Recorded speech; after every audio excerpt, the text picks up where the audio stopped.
Hello students, Shri Ram Bharati online classes में आपका स्वागत है। बच्चों, आज हम जलियांवाला बाग में वसंत का दूसरा भाग पढ़ेंगे। हमने आपको समरी बता दी थी, इसकी सारांश इसका बता दिया था। उसके बाद मैंने आपको 3 पैराग्राफ पढ़ा दिए थे।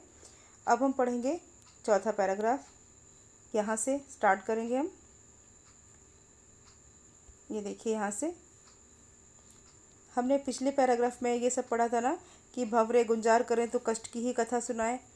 और आगे है लाना संग में पुष्प, लाना संग में पुष्प न हो वो अधिक सजीले। अब वसंत से ये कहा गया है कि वसंत जब वसंत ऋतु आती है तब पुष्प खिलने लगते हैं, हर पेड़ पर नई नई पत्तियां आती हैं, कोयल गाने लगती है, भंवरे गुंजायमान करने लगते हैं। तो उन सबको रिक्वेस्ट कर रही हैं ये कवित्री कि अगर तुम अपने साथ जो पुष्प लेकर आओगे, जो फूल खिलेंगे ना, तो ध्यान रखना हे वसंत, तुम इस बात का ध्यान रखना कि जो पुष्प तुम लेकर आओ वो अधिक सजीले ना हो। सजीले मतलब चमकीले भड़कीले रंग के ना हो सुगंध भी मंद। सुगंध मतलब जैसे अब सजीले से मतलब यहाँ लाल रंग के या और भी गहरे, बल्कि कैसे हों, सफ़ेद रंग के हों, हल्के पीले रंग के हों। क्योंकि डार्क रंग हम कब पहनते हैं? हम खुशियों में पहनते हैं। लेकिन हम हल्के रंग कब पहनते हैं? हम किसी शोक सभा में पहनते हैं। तो इसलिए वो स्थान कैसा है? शोक सभा है। शोक सभा में क्या करते हैं? हल्के रंग के वस्त्र पहनते हैं। तो पुष्पों के विषय में कहा गया कि हे वसंत, ऐसे पुष्प अपने साथ लेकर आना जो अधिक सजीले ना हो, यानी अधिक चमकीले भड़कीले ना हो सुगंध भी मंद। सुगंध जो हो, उनकी खुशबू जो हो वो भी धीमी हो, बहुत अधिक तीव्र सुगंध ना हो। ठीक है। ओस से कुछ कुछ गीले, सुगंध भी मंद हो, धीमी हो, और वो ओस से कुछ कुछ गीले हो, अर्थात ऐसा प्रतीत हो मानो भावनाओं रूपी आंसू ओस बन करके उनको गीला कर रहे हैं। ऐसे पुष्प हों, वो थोड़े थोड़े गीले हों।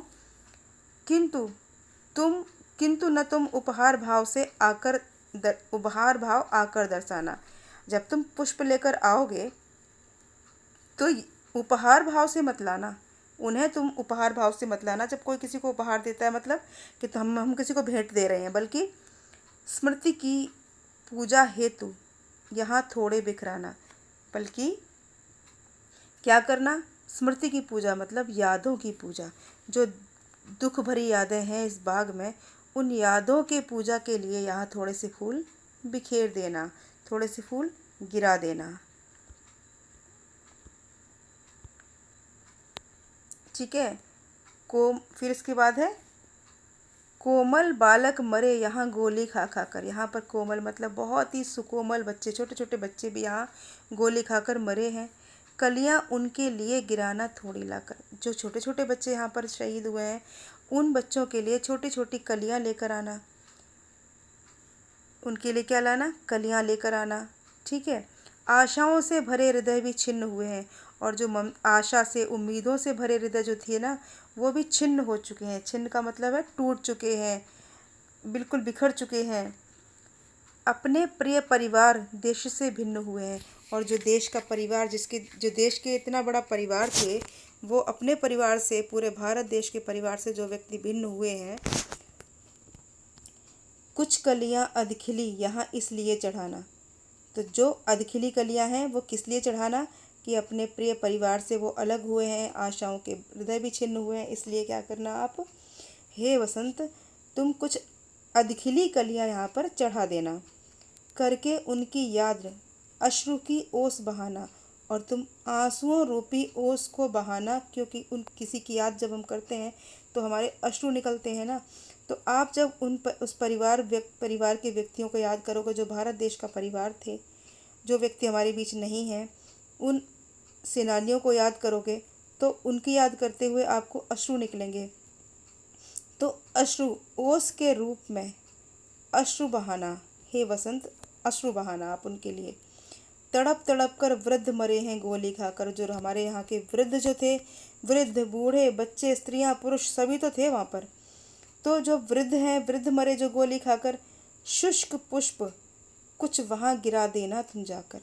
हे वसंत, तुम वहाँ पर कुछ सूखे हुए पुष्प उन वृद्ध लोगों की याद में, उन वृद्ध लोगों के लिए उनको समर्पित कर देना आप जाकर वहाँ पर। और अगली पंक्तियाँ हैं, यह सब करना किंतु बहुत धीरे से आना। ये सब तुम अवश्य करना हे वसंत, किंतु बिल्कुल धीरे से आना। यह है शोक स्थान, यहाँ मत शोर मचाना। हे वसंत, ये एक शोक स्थान है, ये एक जहाँ पर दुख है, दुख ही दुख थे, चीखें ही चीखें सुनाई दे रही थी, तड़प ही तड़प थी, करुणा ही करुणा थी। इस ऐसे स्थान पर हे वसंत तुम बिल्कुल धीरे धीरे आना और यहाँ पर आकर के कोई भी शोर न मचाना, किसी प्रकार का शोर मत मचाना। ओके स्टूडेंट्स, आई होप आपको समझ में आ गया होगा। क्लियर? बाकी अगर यदि कुछ रहता है तो आप शब्दार्थ याद कर लीजिएगा, और फिर भी कुछ रहता है तो आप मुझसे जूम क्लासेस में पूछ लीजिएगा। बार बार वीडियो देखिए, आपको समझ में आ जाएगा। ओके बेटा? और वर्ड मीनिंग जब तक याद नहीं करोगे आपको कुछ समझ में नहीं आएगा। वर्ड मीनिंग याद करना है आपको, असाइनमेंट प्रॉपरली करना है, और सारा अभ्यास कार्य जितना भी आपको मैम भेजती हैं उर्मिला मैम, उस सबको आपको ढंग से करना है। कोई भी चीज़ ऐसी नहीं छोड़ना है जो कि आपको एग्ज़ाम में दिक्कत आए। ठीक है? और क्लासेस अटेंड करनी है हर हाल में। Okay students, good day all of you, take care.